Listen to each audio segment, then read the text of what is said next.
sou Liane Miranda, coordenadora do curso de especialização para gestores da educação pública, que está sendo oferecido aos diretores da Secretaria de Educação do Estado de Goiás.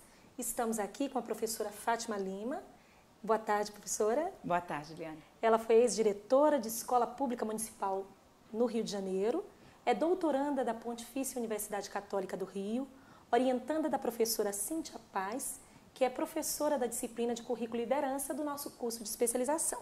Ela estudou sobre conselhos escolares e em escolas de sucesso acadêmico no Rio de Janeiro. Exatamente.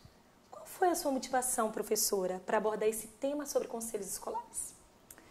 Bom, os conselhos, eles me motivaram a entrar na direção da escola, a ser diretora de escola.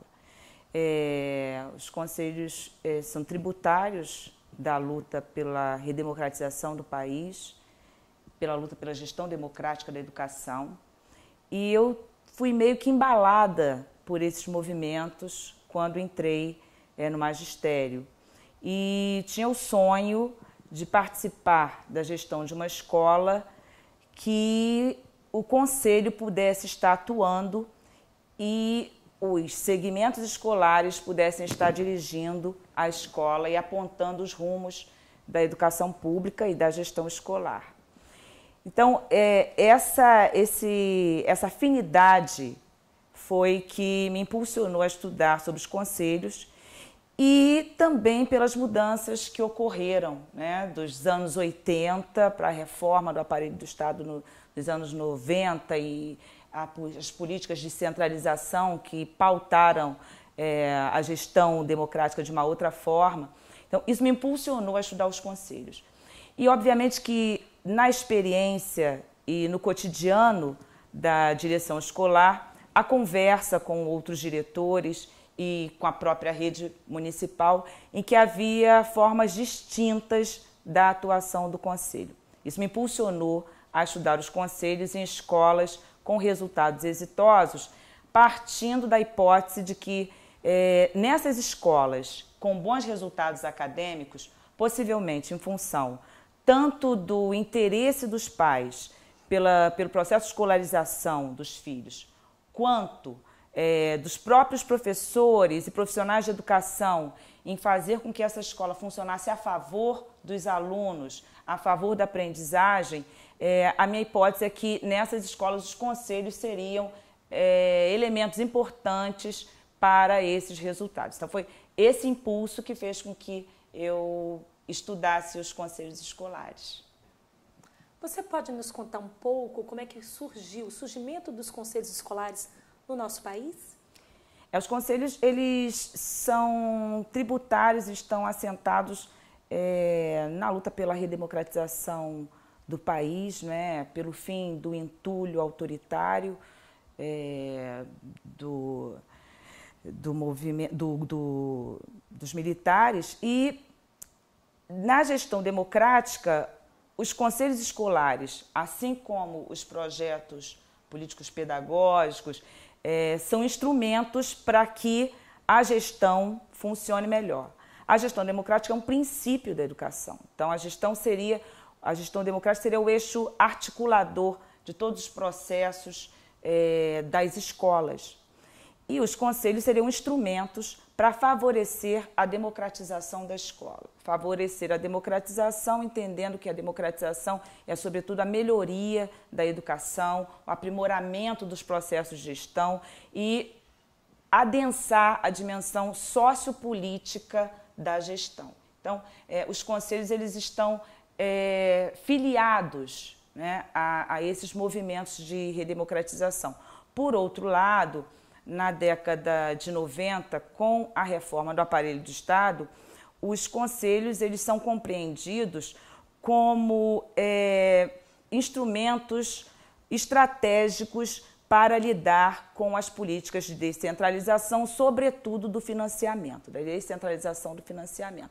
Então, é importante a gente perceber que tem dois aspectos interessantes: os conselhos tributários de um movimento pela redemocratização, e aí entendendo que é uma nova compreensão dessa relação Estado-sociedade, em que a sociedade ela controla o Estado, quer participar da gestão e também o uso desse conselho a partir da reforma do aparelho do Estado para lidar com uma política de financiamento descentralizado e uma política de gestão descentralizada. Bom, então você falou sobre a questão da descentralização dos anos 90, né? Com essas políticas de descentralização, houve uma proliferação, pelo que entendi, dos conselhos escolares, o que, à primeira vista, parece com que fez com que esses órgãos houvesse uma maior democratização, que você falou, né, das unidades escolares. O que as pesquisas apontam nesse sentido? É interessante essa pergunta, Eliane, porque, num primeiro momento, a gente imagina que a indução dos conselhos escolares, através dessas políticas, favoreceria, né, os processos de democratização das próprias escolas, tendo em vista que, em muitas redes, inclusive, os conselhos passaram a funcionar como unidades executoras de programas de recursos financeiros. Por exemplo, o PDDE, o Programa Dinheiro Direto na Escola. Então, à primeira vista, a impressão seria de que as escolas estariam com a sua gestão democrática mais ativada, não é? Os segmentos participando mais intensamente e, obviamente, relações mais horizontais da gestão. Entretanto, o que a gente percebe tanto num número bastante representativo de pesquisas acadêmicas e também pesquisas de opinião é que não é bem assim. De fato, tem experiências muito exitosas, muito interessantes, em que esses instrumentos da gestão democrática de fato ativam esses segmentos para, a favor da escola, olhar os seus processos de planejamento, de avaliação e também de uso de recursos financeiros para que a escola funcione melhor, mas, por outro lado, também a gente percebe, e algumas pesquisas assinalam isso com bastante evidência, que os conselhos funcionam menos para democratizar do que deveria. Então, a gente observa nessas pesquisas que alguns conselhos eles funcionam de forma protocolar, ou seja, apenas para o cumprimento da lei, e aí não se efetivam as reuniões com os segmentos e tampouco o próprio conselho. Por outro lado, mandatos prolongados de alguns conselheiros, né, que permanecem ali, não havendo alteridade, e isso é importante para a democratização. Outro aspecto observado é que alguns segmentos eles acabam sendo favorecidos, tanto em função do seu capital cultural, quanto em função do conhecimento da estrutura do próprio conselho, em detrimento de outros segmentos. Alunos e funcionários são segmentos e que algumas pesquisas apontam que têm pouco protagonismo nesses organismos, né? E um outro aspecto também é, muitas vezes, o diretor que previamente arruma o conselho antes mesmo da eleição dos conselhos acontecerem. Já tem o desenho do conselho. É óbvio que a gente entende que há uma demanda enorme para os diretores. Eu fui diretora por muito tempo, saí agora da direção, e sei que há uma demanda de trabalho, uma demanda gerencial mesmo para dar conta. Mas a ativação política desses organismos, sem sombra de dúvida, tanto melhora o funcionamento da gestão, quanto também tem uma natureza educativa. Você educa para a democracia e educa entre pares, né? E isso, obviamente, fortalece não só a escola, mas fortalece as práticas de democracia dentro da sociedade. Então, essa aspiração política desse organismo é uma aspiração que pode ser partilhada por todos os diretores. Os diretores são figuras centrais nesses organismos. Então, estamos falando sobre a questão da democratização, né? Você tocou na questão da democratização da escola, né? Por meio dos conselhos escolares. Falando agora sobre a questão da autonomia. Quais são as margens de autonomia que as escolas têm para fazer esse desenho dos conselhos escolares do ponto de vista cultural, orgânico, participativo e principalmente articulado ao projeto político-pedagógico ou à proposta pedagógica da escola? É importante falar sobre isso também, Eliane, bem lembrado, porque muitas vezes a gente acaba ficando presa à forma como a conformação do conselho do ponto de vista normativo, do ponto de vista legal. E sem dúvida a gente não vai esquecer que esse é um aspecto interessante. Afinal de contas, o próprio desenho, né, prevê que haja partilha entre todos os segmentos de poder, de deliberação, de construção. Então, é importante. Agora, sobretudo, a escola tem uma dinâmica muito própria e muito rica. E é essa dinâmica, na verdade, que pode oferecer pistas para que esse conselho tenha, esse colegiado, tenha um desenho muito articulado à dinâmica escolar. Então, esses conselhos eles podem estar tendo uma abrangência maior, estar funcionando de forma ampliada, incorporando agentes que estão fora do muro da escola, mas que são importantes para aquela comunidade. Ele pode estar promovendo debates que são considerados importantes e que não estão na agenda protocolar, normativa, que está prevista lá na portaria ou na resolução do Conselho. Então, é importante e ativar aquilo que é a força da escola. Se a escola ela tem no seu desenho atividades culturais e os alunos têm isso muito presente em suas casas, que a escola seja um ponto de encontros e festas culturais e o Conselho faça disso um mote do seu funcionamento. Isso traz uma riqueza muito grande e o Conselho acaba funcionando sem deixar de dar conta da sua pauta, que foi combinada, né, internamente, quanto atender às expectativas que estão previstas lá com relação aos programas federais, à gestão de recursos financeiros, enfim, dá para combinar esses elementos usando as margens de autonomia que a escola tem e, ao mesmo tempo, promovendo e dando visibilidade a essa riqueza das culturas que estão dentro da escola. Você foi diretora por mais de uma década, é verdade, né, na Escola Municipal no Rio de Janeiro. Qual é o papel do diretor na mobilização, na organização e na articulação dos conselhos escolares? Bom, os diretores eles são legitimados através de um processo de escolha, né? Então, os diretores, primeiro, eles têm a disposição política para estar nesse cargo, né? Os diretores eles se dispõem a isso. Então, logo de vista, a gente pode perceber que há um impulso político. Se não fosse assim, não estariam os diretores onde estão, né? E esses diretores são legitimados por uma comunidade que afirmam, bom, é esse agente que a gente espera que lidere a escola e que possa estar impulsionando essa escola, favorecendo seu funcionamento e melhorando a qualidade dela.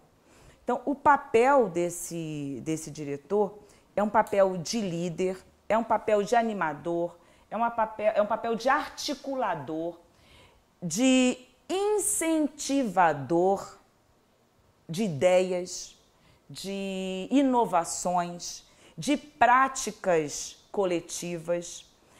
E isso é muito importante. Hoje em dia, o que a gente percebe, e a gente conversou isso um pouco antes do programa, é que há um desenho de escolha de diretores escolares e a gente vê que há um desenho semelhante em muitas redes que tem a expectativa que esse líder ative a dimensão sociopolítica da gestão, mas que também tenha qualificação técnica para fazer com que a escola melhore, ativando programas, ativando projetos, buscando na sua própria comunidade canais de comunicação, isso através do posto de saúde, através das próprias igrejas, das associações de moradores. A dimensão política desse agente é muito grande. É óbvio que há uma dimensão administrativa, não há dúvida que esse perfil gerencial ele cada vez mais é evidenciado, mas a expectativa política que está afirmada nesse processo misto de escolha, até pelo qual passaram os diretores, né, da rede de Goiás, continua afirmando que ele é uma figura da liderança escolar importante para o funcionamento da escola. Bom, para finalizar, eu gostaria, professora Fátima, que você nos contasse um pouco como foi a sua atuação como diretora, como é que funcionou o conselho escolar na escola onde você foi diretora. Bom, assim, o conselho da minha escola era, assim, eu atuava apaixonadamente, né? E a experiência foi uma experiência que também me ajudou politicamente, me ajudou a partilhar, e eu consigo compreender a dimensão do conselho também na vida dessas pessoas e na vida da escola. Então, além do funcionamento, né, que era previsto, nós alargamos esse conselho, incorporando agentes, além daqueles que tinham passado pelo processo de escolha de urna e haviam sido escolhidos pelos seus pares, né, pelos seus segmentos, foram incorporados ao conselho lideranças da comunidade, pais dispostos a estar dentro desse organismo para favorecer o funcionamento da escola. E aí esse conselho, a gente tinha as reuniões ordinárias e as reuniões extraordinárias ampliadas. E fizemos várias atividades. Nós tivemos cafés literários, produção de textos que foram escritos por esses conselheiros. Nós temos um livro que a gente espera que algum dia seja editado com os textos sobre a escola, escrito por esses conselheiros. Crianças escreveram, funcionários escreveram, mães, pais, enfim, professores escreveram sobre a escola.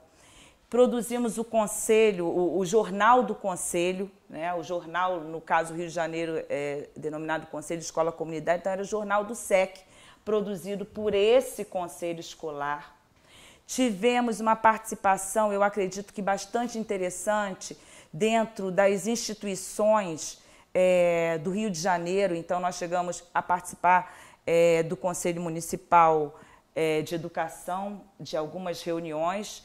Chegamos a atuar também, pleiteando, quando tivemos dificuldades, na Câmara Municipal do Rio de Janeiro. Então, o próprio Conselho, que é aquele que quer proteger a escola no sentido de fazê-la funcionar e de não ter falhas, esse conselho, na hora em que a escola apresentava alguma demanda em relação à falta de professor, em relação, por exemplo, a um pleito que era muito justo, que era a quadra de esportes coberta, esse conselho se articulou em torno do bairro, em torno das instituições, e aí, através de abaixos-assinados, através de encontros com vereadores, esse conselho conseguiu a quadra que está lá na escola até hoje, funcionando muito bem a favor da escola.